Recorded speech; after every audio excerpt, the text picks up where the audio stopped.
Hi, Kerrie. Welcome to the Life in Recovery podcast. Hi, John. Nice to be here.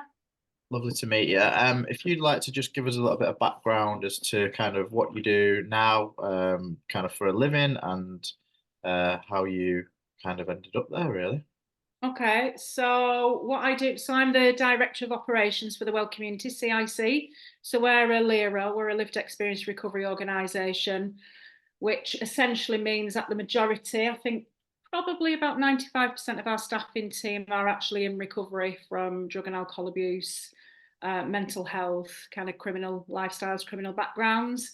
I'm also in recovery. So I've been clean 17 years. I was a heroin addict and alcoholic up until the age of 30, so from 15 to 30.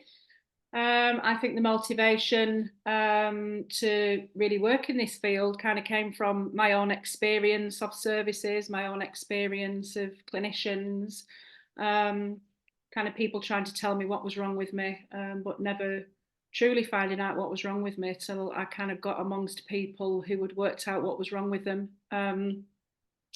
I think the journey for me was quite a tough one. I think it just kind of reinforced the negative self beliefs that I had. It's like I didn't seem to be able to get anything right. I didn't seem to be able to stop using. I couldn't regulate what I was using. I couldn't do a drinks diary. I couldn't just not use. I couldn't just stick to my script. It's like I just couldn't do anything, and I couldn't understand because I've always had a brain, you see.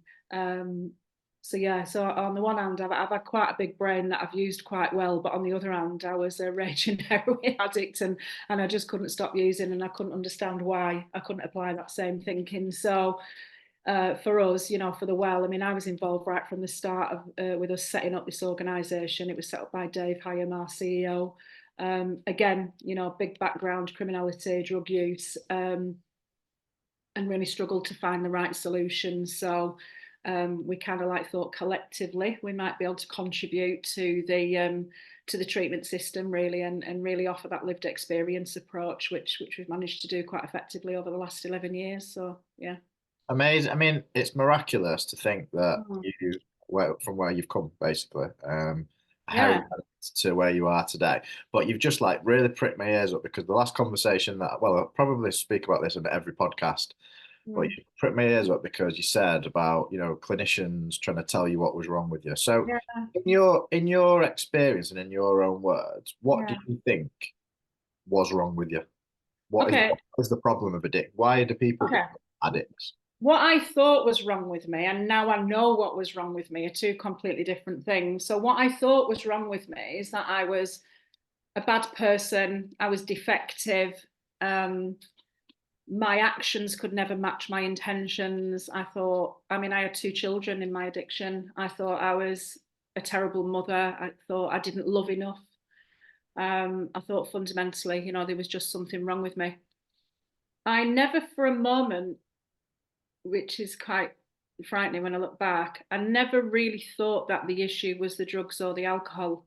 I thought the issue was me. I'd not put two and two together that if actually I drink, I can't stop drinking because I genuinely believed I could. I really thought it was a matter of will and it was a matter of character.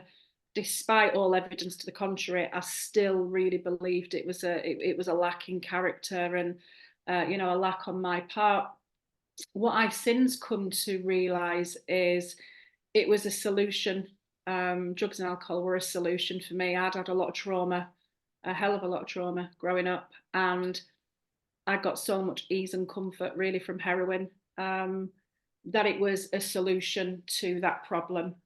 So I think, yeah, that's really. I think I was self-medicating. And then even when I went on the journey in recovery, the recovery pathway that I chose, I still wasn't really encouraged to ask why questions. Well, I have a brain, so I'm always going to ask why. So I think in the first instance, I think my recovery was just about realignment. Maybe being able to have some congruence to what I was thinking and what I was feeling. Matching my actions up. But there came a point where that weren't enough, so I kind of went down a psychotherapeutic route, and really went in there and had a good dig around, to find out really how I do operate, why I'm triggered the way that I am, why I think the way that I think, why I act, in the ways that I do, and and I found a whole pool of pain there, and fully understood why I was an addict, because it was a solution to the pain. It was an anaesthetic. And then now I've kind of continued with the psychotherapeutic journey. And I do that every month, and started training to become a psychotherapist myself, because I personally believe, we do need to go in and have a bit of a dig around and find out why we do what we do. Like CBT therapies, anything in the moment, it's like I'm not up there. It's like I need to be in my body. Do you know what I mean? Recovery for me is about being in my body, I suppose. So it's there's generally quite deep reasons. So it's important for me that I understand. And then I think as well, it's to bring about change for my family. Addiction and alcoholism is systemic. There can be workaholism, there can be alcoholism, there can be abuse that runs right through families. And sometimes we just inherit what the last generation, just kind of like passed down to us. And I always feel incredibly grateful that I was a heroin addict, because had I just been an alcoholic, I imagine I would just still be an alcoholic today. I think it had to show up quite different in my family system. Now, my family do struggle with alcohol, but it's kind of acceptable. We're a working class family. We go out, we have a pint, there's drink for everything, and that's all right. But then I came along and I was a heroin addict, and that kind of threw a grenade, into the middle of my system, because it was completely unacceptable. So I'm always grateful that I was, because it had to be something quite far out and quite really abnormal and outlandish, for me to recognise that what I was doing was possibly wrong, and then that way I could make some changes. So we're singing from the same hymn sheet, because basically what I always say is that the drugs, well, any addictive behaviours or substances are Mm. the medicine. That's the medication, Yeah, the way that we medicate ourselves, isn't it? yeah, The, that's the right. Yeah. pain and the trauma. If you don't mind me asking, Mm. you may or may not want to go into this, but what kind of trauma did you suffer when you were a child? Abuse, sexual abuse, physical abuse, neglect, emotional abuse, from a very, very young age, until I left home at 18. So I left home at 18 with a baby. So it had been it'd been a harsh environment, a really, really harsh environment. So when I found heroin at 15, well, I'd first found ecstasy and trips. I used to babysit all week to get my money to get to the clubs, you see, because I was going to clubs way too young. But it was absolutely an escape. And then part of the clubbing scene, late 80s, early 90s, the come down part of that was heroin. That's where the heroin came into it. And I think that's where a lot of people accidentally kind of fell into it, as like, this sort of party scene, as a way of coming down and feeling better. But I genuinely felt like I'd landed. It was like just the rest that I got, at first, the rest that my body got, the rest that my mind got, how easily I could sleep and, switch my mind off. And I suppose for someone like me, I feel it's no wonder, when I see people who come into the service that we've got, and I see homeless people, it's like it's no wonder, once you hear people's stories, you really, really wouldn't be surprised, that's what they will be doing on a daily basis, to make life a little bit more bearable. So my story is no different. It really is no different at all. It's just had a probably quite a different outcome, than a lot of people's.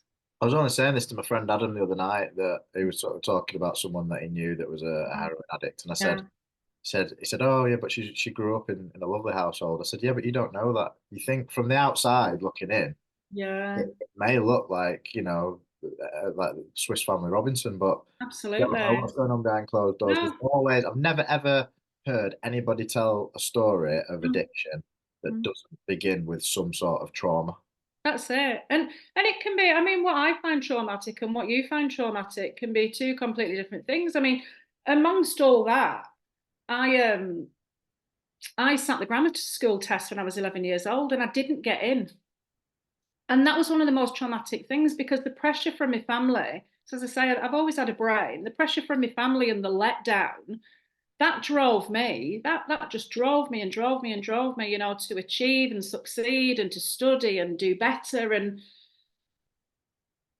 Really, I suppose I struggled with self-esteem, a lot of my life, but I always strive, to be the cleverest one, to know the most in a subject, to achieve more than the next person. And it wasn't until I was in therapy about 5 years ago that I actually realized what an impact that had had. Now, you wouldn't think not passing a grammar school test would actually send anyone down any sort of path, except in a moment you might be a bit pissed off and then you'll go to another high school. But what that signified for me is there's parts of the world that I'll never be allowed into. There's institutions that are closed off to me. There are certain groups of people, that won't want to be my friends. So I always had this propensity to really make myself small because that's how I'd internalize that whole process. So I don't really think it's till you start digging around. And like I say, what was traumatic for me, it could have been a blessing for the next person, but that's households for you. I also think birth order. I was the eldest of four. There was a lot of responsibility placed on my shoulders, more than what there is on, my younger brothers. So even that in and of itself, what the expectation is of you in a family system, or the roles of girls and the roles of boys, well, that can be really traumatic. But we don't really know till we kind of get in and have a look around, do we? Very subjective, isn't it? I mean, it's funny Yeah. because I actually passed the grammar school test. Okay. I Yeah. didn't go to the grammar school because I Right. didn't Okay. want to go to the grammar You didn't school. want to go. I did. So it's funny, but it's funny like that Yeah. how that is like, Yeah. you're saying like one thing for one person. Yeah. We have all these Yeah. experiences when we're young, and Yeah. the guy that I was last speaking to was saying, he had brothers who Mm. didn't turn out the way he did, Yeah. but Doesn't matter. it doesn't matter, does it? It doesn't matter. What No, matters but is I think what happens is his family scapegoat. So I think I see it and I hear it all the time. Like, here's the special one. Here's the one that behaves. I'm not a bad parent because look how this one behaves. But what we don't recognize is with each child, everyone's born into a different family. So as a first child, you've got your parents to yourself. As a second child, you're kind of pushed out of the way. As a third child, your parents probably give less and less of a crap about birthdays if you've fallen, if you need to do it. Do you get what I'm saying? Because the parents change. So we're always born into different families, into completely different parents. But a lot of people don't factor that stuff into a child's experience in the family home. mm, yeah, very true. Have you so you start talking about like digging around and Yeah. what you've uncovered. So did that start off with therapy, counseling? How did that kind of come Yeah, about? therapy. It started off, I mean, I had been in mutual aid fellowships for about 11 years and I was just so dissatisfied. I felt like there was a glass ceiling. I felt like I needed to achieve. I needed a space where I could be big. And I felt really, really hemmed in, and that's not the message, and that's absolutely fine. Um, but I sat really uncomfortable for about a year thinking I need to leave, but people don't leave. What happens to people? Well, you die. Well, you don't die. The truth of the matter is you don't die.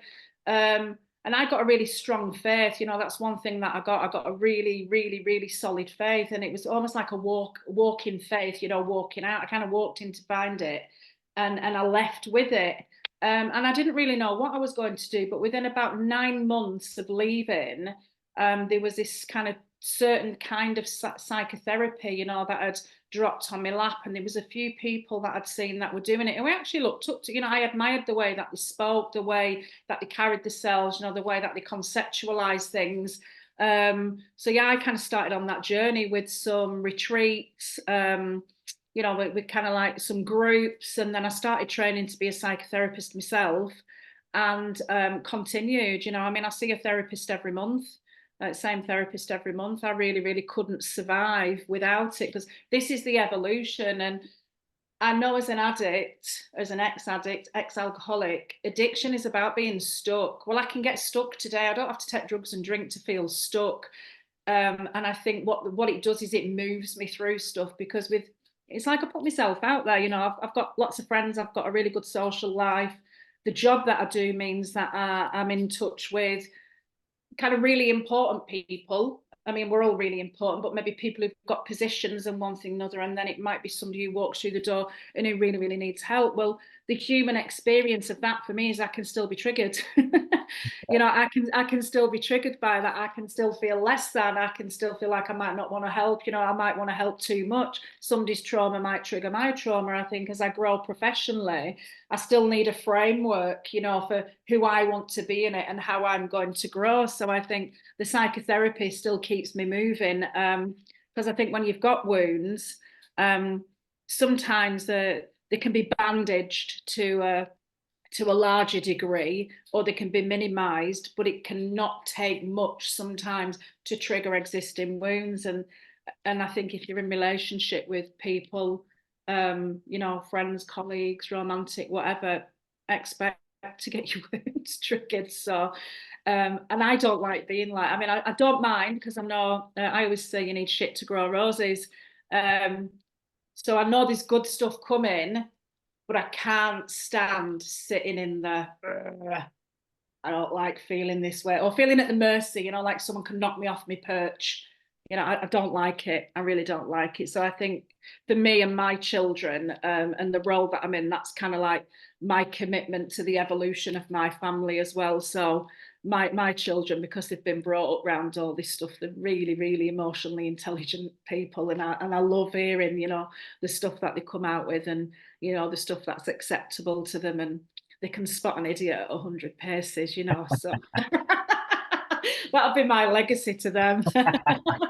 It's interesting that you just used the buzzword for me and emotional intelligence, because Yeah, I actually, if anybody actually asks me what addiction is, I say it's the lack of emotional intelligence. yeah, Because yeah. Lack and of resilience, isn't it? people say, what are you talking about? And I said, well, Mm, we have this inability to manage our emotions, and yeah, because we're just wrapped up in those yeah, emotions, that becomes mental health issues, and then we yeah, of medicate course. mental health issues with whatever this Yeah, may be. yeah. And that for me, internalized anger. This is another reason why I left mutual aid, because nobody teaches you how to deal with anger. So if you're angry and you're a woman, you've not got a leg to stand on, because then you're just an angry woman and nobody wants to talk to you.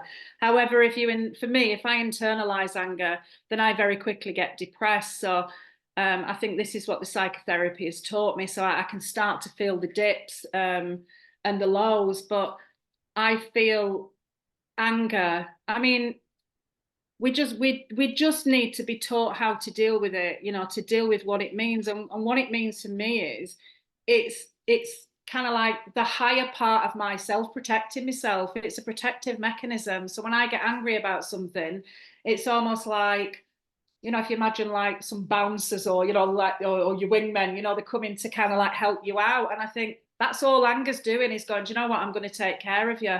That is exactly it. But no one really teaches us how to deal with it. And we have to feel angry. It's, you know, it's, I don't think it's an emotion to be feared, but we can see it when people come into services, if they come in angry, or if anyone's maybe shouting at a receptionist or something. Not a lot of people are equipped to deal with it, and we talk that it's bad, and it's really not bad. I mean, I'm not saying we should go around shouting and swearing at people, or we should go around hitting people or anything like that, but we all deserve a space to be angry, because I think we speak our truest words as well, you know, when we're angry. So yeah, this Yeah, is something I needed to learn to deal with and I accept. agree with that. I mean, it's just scary, isn't it, when you're in that Mm, position, yeah, somebody's being overtly angry. yeah, It's difficult to manage, because you mm, unless you're trained, like obviously, yeah, like actually just sitting down with somebody and just letting them vent that's usually, it. you know. Yeah, that's it.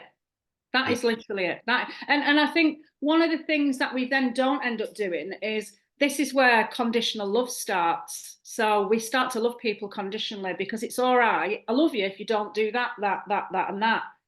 And I don't think a lot of homes and a lot of work environments, I don't think we encourage, where we say, all of you, bring yourself, bring all yourself, all of you is welcome. And I think we can do that with our children. You know, we can say, shut up, sit down, do this, do that, don't do this, don't. And it's all messages that we internalize, where we have to be good, or we have to not make a noise, or we don't cry, or we don't kick up a fuss. And essentially what we're saying is, there's only certain parts of you that I'm prepared to deal with. There's only certain parts of you that are welcome. And then we can have kids that can go and act up outside the home, or they'll go to school and they'll misbehave because they want the attention outside the home, because we seem to create these like incubators where let's behave, let's have everyone behaving, because then we all know what we're doing. And a lot of people who know me, I love uncomfortable conversations, love them, love holding space for them. I just like it because it's truth and it's honesty. And if you can just get through, if you can get through the journey of that, you always land in a really good space. But a lot of people tend to want to shut stuff down because they can't handle it, they can't deal with it. What do you think the answer is with kids then? So like I've got a 4-year-old, for Mm, example, and yeah, I've got two teenage daughters as well, 15 and 13. yeah. And it isn't easy. It's not easy being a parent, is it? I But mean, what, I've got four. I've got a 29-year-old, a 24-year-old, a 12-year-old, and a 9-year-old. So, yeah. you trump me. Well, So what's your thoughts on it then? Like managing those emotions in children. What do you think is probably the let them best? have them. Yeah, Just let them have them. I mean, they can't regulate. To be fair, my kids can regulate better than most adults. So I suppose we've got to watch what we're putting on children and what we're not really modelling ourselves. I think by nature they're clumsy, they're messy, they need to move. They can clatter about and they're really quite noisy. And I think, yeah, I just validate. If they feel how they feel, I just validate how they're feeling. I don't try and change how they're feeling. I don't really try and reframe it all that much. I think sometimes it's just about holding space and just letting them say everything that they need to say. I mean, sometimes I might give them a different, way of looking at things, but then you can bring about humiliation sometimes, if you bring that in at the wrong time. Because you don't ever want to feel stupid about how you feel. And I think as kids, we can immediately, I mean, one of the first things we'll do is cover our face to cry. It's like a shame reaction, isn't it? And I'll say to my kids, like, have a big Oscar winner. Do you know what I mean? Move your hands, like scream, like make a noise, and just to be free and just to take up as much space. Because I think another thing that we can do is we can make people small. So especially if we're out and the kids are kicking off, it's like, be small, this, because we don't want attention, and it's just all this messaging where they're not really free. And it's like, I'm not saying for a minute we should have kids who can go around doing what they want when they want, but I think we can have a propensity to try and make people smart, fit in, fit in, fit in, shut up, fit in. So yeah, yeah, my kids, yeah, they're loud, that they're there, they're really, really big characters, but they're really, really good people as well. So they know the place. I think they know the place, and they know what they deserve, and they know exactly how they should be spoken to. which is Yeah, of really important. course it is. I mean, they'll come home from school, and if they tell me a teacher's an idiot, I'd believe them 100%, Yeah, because they're so used to being spoke to and treated in a certain way that they know when somebody's not being right with them, or they know when somebody's being off with them, and they know when the fault lies with the teacher, yeah, and they can come home and communicate that. So yeah, it's yeah. I not have that yeah, experience with my yeah, daughters as well. Like I'm the same. If they say someone's, a teacher's yeah. this, I, I don't I don't dismiss what they say. No, I know no, that they're capable of yeah, making those sound judgments, basically. yeah.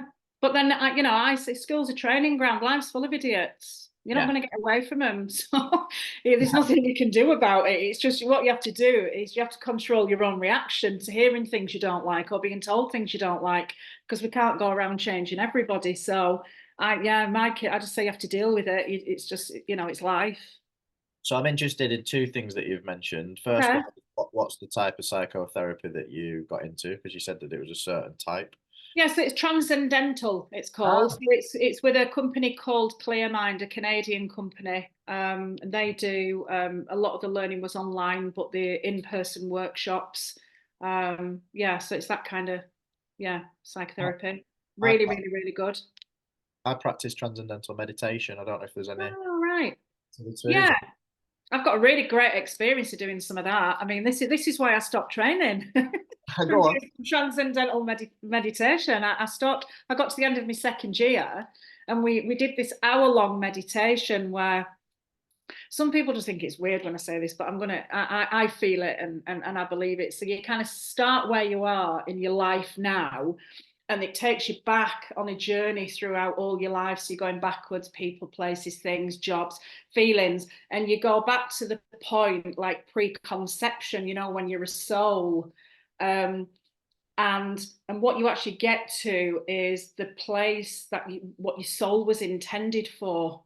um and everyone's come out of this meditation going, oh, I know I need to be a psychotherapist. It's like I was born to be a psychotherapist. And I come out of it and it's like I've got jazz hands and I'm on a stage. I am happy. But it was so real. Now, I'm not saying for a minute I'm going to be a dancer at my age, but it was very much about, it was a stage, it was a platform. It was like, you're in the wrong place. And I never continued because I'm not supposed to be a psychotherapist. But I think the learning, and because I paid quite a lot of money, I don't think I could have actually said, right, I'm going to spend X amount of money on my own therapy.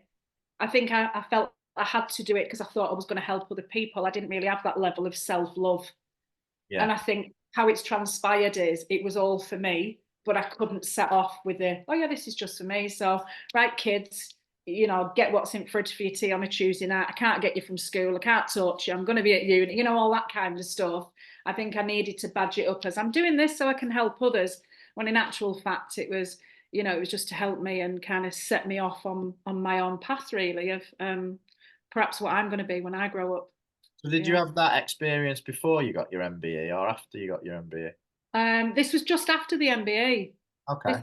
This was just after. Yeah, probably about 3 months after, because I've always lived. I mean, I'm recently separated, and but I've been a mum since I was 17, and then kind of long relationships, if you will. And I think some of it where I am now is almost like, right, I'm 47 years old.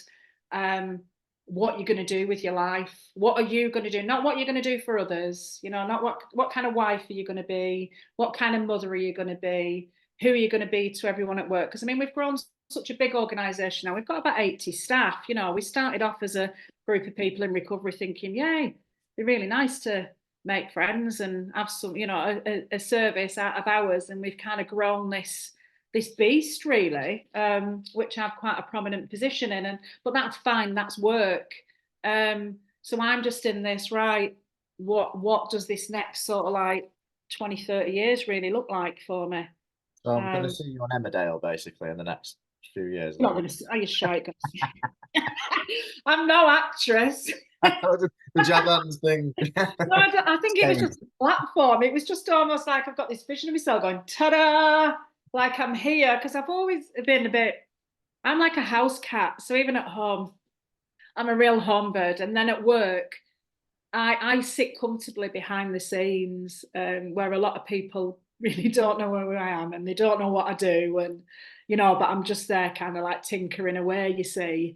And I think I've been comfortable doing that, but I also know I've sold out doing that because there's been a bit of fear about taking up space and about perhaps stepping forward and, stepping into like my own power and that kind of stuff. So I think this time that's what this is about, really. So I don't know. I don't know where I'm going to be. You might go, oh, she was on my podcast about a year ago. Now look at her.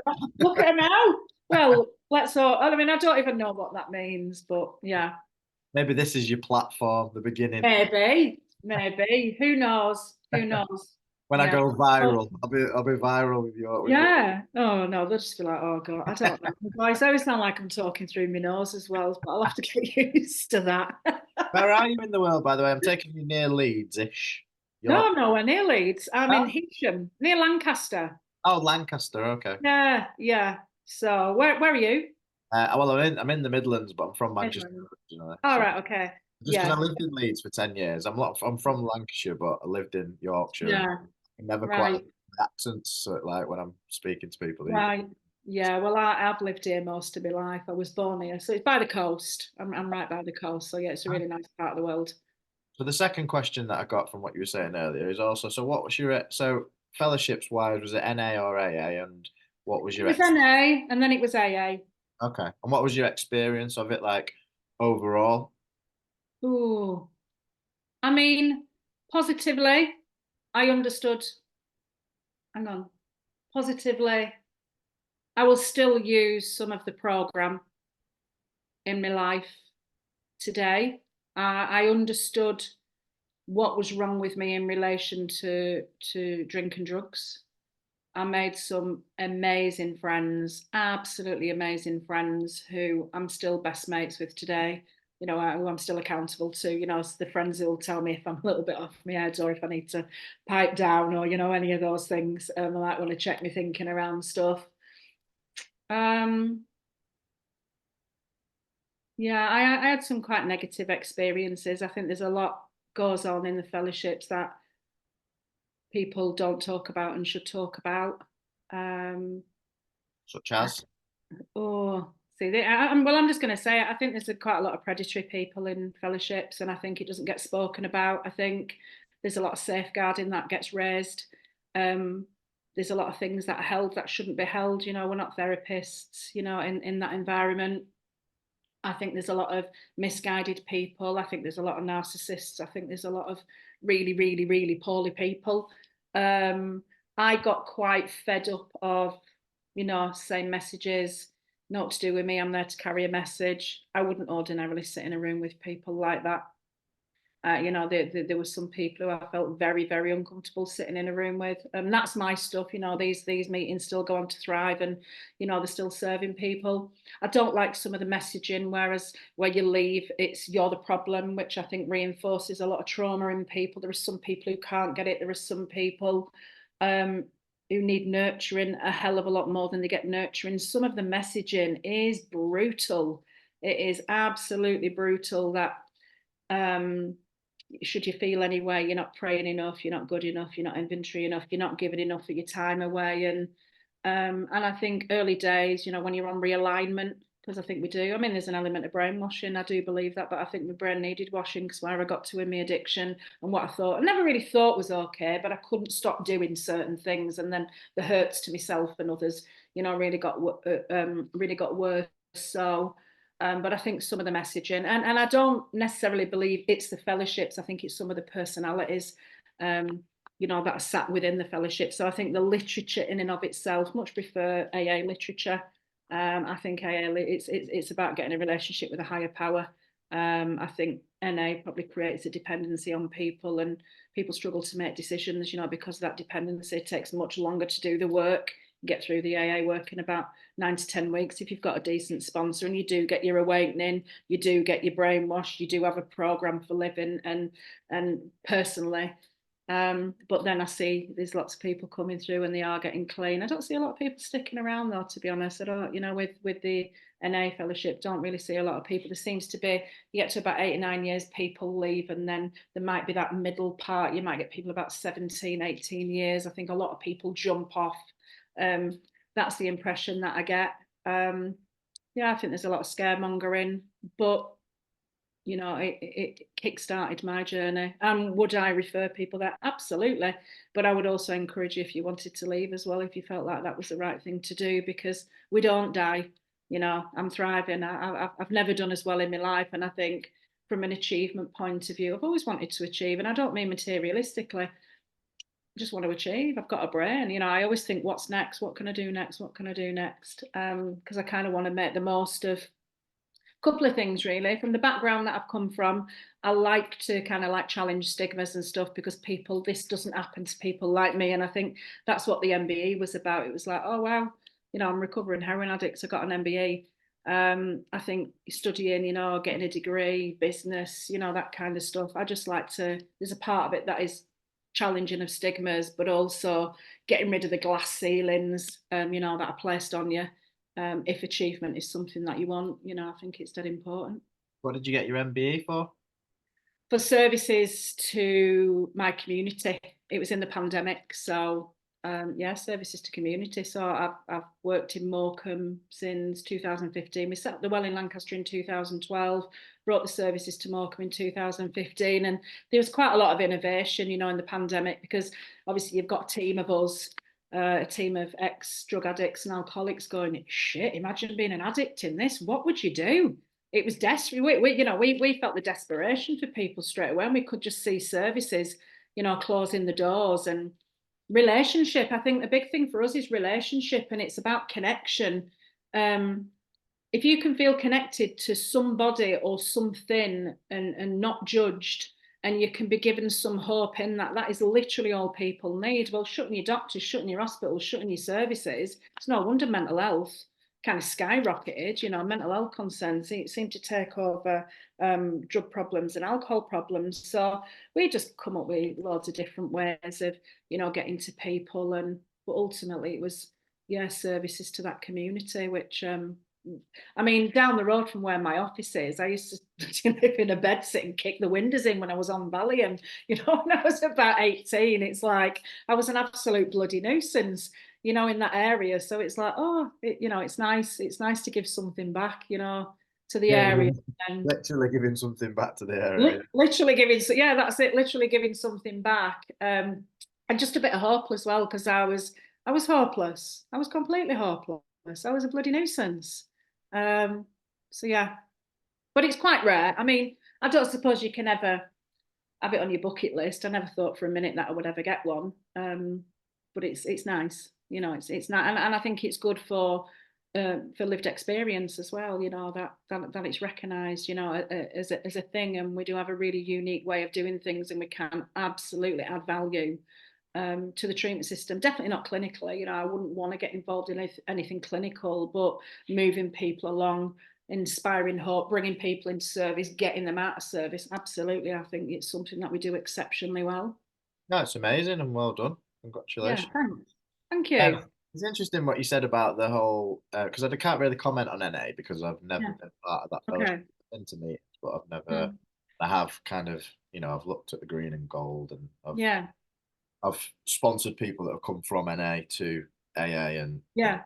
I've always been quite heavily involved in AA, but at the Yeah. same time, kind of since the pandemic, I suppose I wouldn't say I've backed off because I do still Mm. go to meetings, but at the same time, I do see all the stuff that you're Mm. talking about, and for me, it's kind of like the actual structure of the well, specifically that fellowship is great, Mm. but Mm. unfortunately, people don't always adhere to the principles of the fellowship and the Yeah. program, and personalities take over, egos Mm. take over, Yeah. people lead meetings in ways that they probably shouldn't, etc., etc. Yeah. It's just a very human thing. It's a very human problem because at the end of the day, like you said, initially when we first come into fellowships, we're all very unwell people, Yeah. mentally, physically, Yeah. emotionally. So there is a lot of that kind of Mm. predatory behaviour that can happen, Yeah. people that are unwell, and especially, women coming into the fellowship need to be careful. That's Yeah. why they say men work with men, women work with women. Yeah. So I have, yeah, I've definitely experienced all that stuff. But Yeah. I suppose the reason why I keep going back and what it's given me, and I think what it also gave you, is a very solid foundation in a spiritual life Absolutely. and some sort of faith in Yeah. something bigger than myself. So that's what I wanted to ask you next, Mm. really, is like, what is that kind of like for you now? Like, what is your spiritual life like? I mean, my spiritual life, it is everything. I mean, that compass, I think, was always in there, that kind of like measure. So what I learned to tap into in fellowship has probably been speaking to me since I was about 6 years old, but I didn't know that that's what it was. You know, I just kind of had this internal sort of narrative, really. I remember all through my life, I would have this voice that would tell me, this isn't it, Kerrie, this isn't it, this isn't it. It's just for now. And even 15-year heroin addiction, I knew I wasn't going to die of it. I just knew I wasn't going to die of it. And despite what was going on at home, I just knew that wasn't it. So I think what the fellowship did, because I've been to church loads of times, but I always struggle to build up meaningful relationships, particularly with women in church, because churches aren't full of women like me. They might be full of men a little bit similar to me, but you're a bit of an anomaly if you go in and you've been a heroin addict and you've had 2 kids in addiction, and you've done all the things, and it's like it's one of those, make yourself small because we can't quite handle, what it is that you've got to say. But a man comes in, it's like, he's like Christ-like, they celebrate the men from prison and the 25-year criminals and stuff, and I'd be like, all right, like, I'm not saying, but they're not interested, and they don't really have the space, to open that stuff up. So I think what fellowship for me did was really opened up my my spiritual life really, and helped me tap into something, that was already there, that had been guiding me to a certain extent. And I think now it's everything. My conscience is absolutely everything. And this is why, uncomfortable conversations, in order to stay true to that conscience, you've got to say stuff that hurts, and you've got to say stuff that's really going to hurt people, because I think, not intentionally, but I think that's all part of staying really on the straight and narrow. Truth, Yeah. truth. Truth. Yeah, truth. Yeah, truth. And for me, it's about, I don't mind being in disagreeing with 20 people. If it's right, it's right. If every part of me is going, oh, you don't actually believe what they're saying, and anyone asks, what do you think? If you can ask me what I think, I don't agree. And here's the reasons. And I think it's the freedom. I think it's the freedom to be. It's not even like a freedom to be. I absolutely have to be me today. And if you don't find me palatable, that's your problem. But what I won't do is not be myself, to make my presence, easier for you. So I think that's really what a spiritual life does. And I do genuinely think, there is a plan. There is a plan for my life. And, part of what I've been going through over the last few months, and there's a plan, and I absolutely trust that there's a plan. Yeah, yeah, I Yeah. like that. Yeah. Mm-hmm. What kind of practices, or what kind of spiritual practices do you adhere to these days, if any? I mean, prayer. It's prayer. It's prayer. It's meditation. That's what a lot of it is. I mean, I've done a lot of going to church. I don't go to church anymore because, again, kind of struggle, kind of put my church face on. I can't really necessarily say it's meaningful. Can't say half the stuff I want to say because I'm quite unfiltered a lot of the time, which I like about myself now. Because you get to a certain age and you go, I couldn't give a shit what anyone else. And I don't mean it as in I can say what I want and I can do what I want, but I'm more concerned with what I think about myself than what you think about me these days. Churches aren't always the right environment. I'm probably a bit too real, but I do still pray. It's prayer. Yeah, And so meditation. essentially, you kind of live in your authentic self, living your Oh authentic yeah, life. Yeah, yeah. That would probably be one thing that probably anyone who knows me probably says about me. I'm probably about as real as it gets, and you'll always know where you stand. I get that Good or impression. bad. Good or bad. What does life in recovery mean to you? Oh, what does life in recovery? This is one of our interview questions, and it's funny no one's ever asked me this. So we always ask people, what does a life beyond your wildest dreams look like in recovery? And this is usually a good values-based question. So what does life in recovery mean to This me? is my question for my Right, podcast. I know, but I'm going, shit, I've just had one of my questions thrown back on me. Your interview hinges on this question, Kerrie. I've failed because You're I've either going to lost get, either it. going to be platformed or you're not going to be platformed. Honestly, no, I'm going down.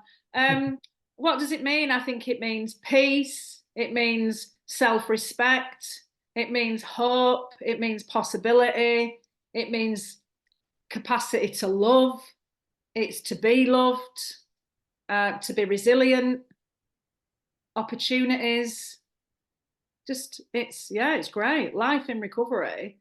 It's travel. It's things as well. And this is not what a lot of people don't talk about. I always really wanted a really nice house and I've got one, and that's all right. And I Yeah, like driving a really nice car, and that's all right because I work really hard. I like going on holidays, and that's all right. So I go on holidays. And I still think it's about being charitable. I still think it's about giving you time. I think it's about not forgetting where you've come from, but it's actually all right to move away from where you've come from. Because I think if you're always measuring yourself against, you're not picking up cigarettes off the floor anymore. You almost put a glass ceiling on yourself, and it's like, yeah, I've done that. That's in me. But if you look back too much, I think it can limit your growth. So I think there's something about, I think you can have what you want. Life in recovery is you can have whatever you want, but be prepared to work twice as hard to keep hold of it. I love that. You like this story. So you're talking about prayer Mm. and things coming to you. So the other day, I was just praying casually, and I was like, "Come on, big man, I need to get because I've got like, I go to the gym and I do weights and stuff, and I do Yeah. jiu-jitsu, but I wanted to get a weights bar with weights on it. For we're moving house soon, so Yeah, when we get this new house, I'm gonna have like a bit of a gym at the bottom of the garden and stuff. nice. And I wanted to get this weights bar, but I've got no money at the moment. I'm skint. I've like spent on money. I'm like Yeah, saving up to move house and all the rest of it. yeah, So I was like, I really, really want to get this weights bar, and also I could do with like a couple of grand or something. Like I'm just skint. yeah. I need a bit of money. Absolutely. Go Anyway, for it. couple of days later, I'm stood outside playing with my daughter with a little electric car that she's got for her birthday, and the next door neighbour shouts me over. He says, "Hey John," he says, "You got a minute?" I said, "Yeah, yeah, no problem." He said, "I seen a video that you posted online the other day of you doing some weights." He said, "I've got some weights in the house. Do you want them?"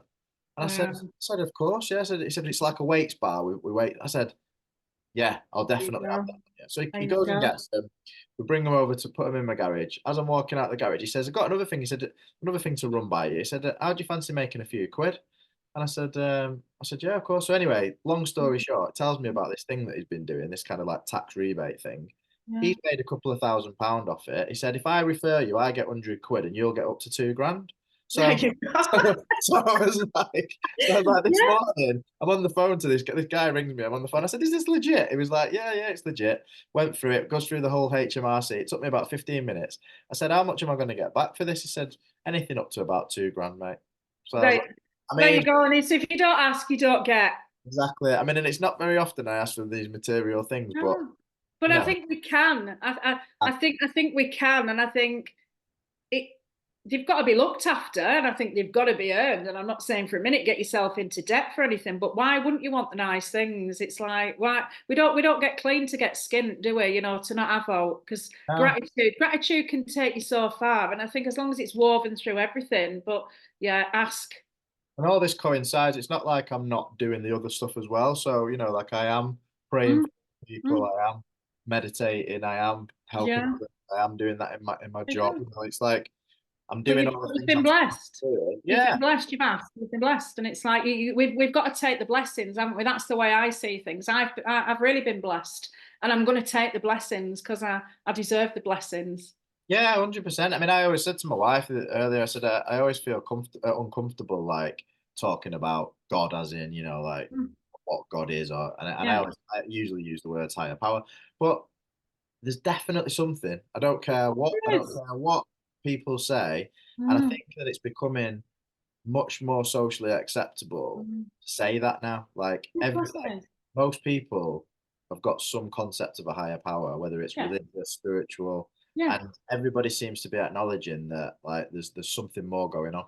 But there's something about manifesting, isn't there? I think one of the younger kind of non-recovery generation. I mean, my daughter, she's 24. She'll be like, "You manifested that, mum." Yeah. So she calls it manifestation. Yes. I might call it prayer or something. It's answered prayer. But I think the idea is what you're saying. It's like people are tapped into the notion that the universe will provide, and Yeah. we can have really what we're asking for. But I think you do have to work really hard to keep it. I think that's my ex. You can have what you want, Guess but what? We've just changed clubs from our jiu-jitsu team, and we've moved from one big, massive brand to another brand, and it's called Manifest Brazilian Jiu-Jitsu. there you go. So that's because the guy who's my coach, Johnny, and shout out to Johnny and the rest of the team. Yeah, Um, he's exactly the same. He said exactly the same. He said, "I've manifested this." He yeah. said, There you "I've go. always wanted to Yeah, have my own jiu-jitsu club, and I've yeah, manifested this, and it's happened, and yeah. it's it's real."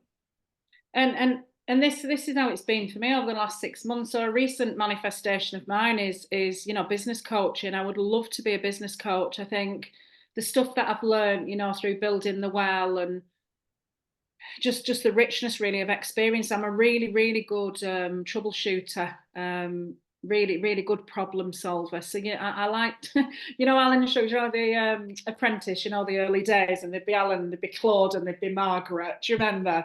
Well, Claude, I like to think of myself as a bit of Claude, like he's his troubleshooter. And then I've kind of gone with that idea, and the amount of things that have literally fallen on my lap where I've been asked to do it for people as like a bit of as a dummy run, really. Some coaching has kind of, dropped on my lap. I delivered some training yesterday, and everything about the training is going, it's here. You're doing it. You're actually doing it. So it's crazy. And I just put that out to the universe. Like, somebody had asked me, in an ideal world, what job would you be doing? And I said, I'd be Claude Littner. And then it's kind of, so anyway, if Alan Sugar actually gets around to watching this, That'll be your platform. That'll be your I'll platform. be sat next to him. You're gonna go on The Apprentice, and, There you go, and it's going to be me. and then you're gonna give me a shout out. You're gonna come back to it. And you're gonna say, "I remember John Lewis's 100%. podcast." But you won't believe this. This is the God's honest truth. Last Monday, I just got my results for my professional coaching apprenticeship. So I'm now a professional business coach. Oh, there you go. Actually, if you want, after this, I'll send you Yeah. the link.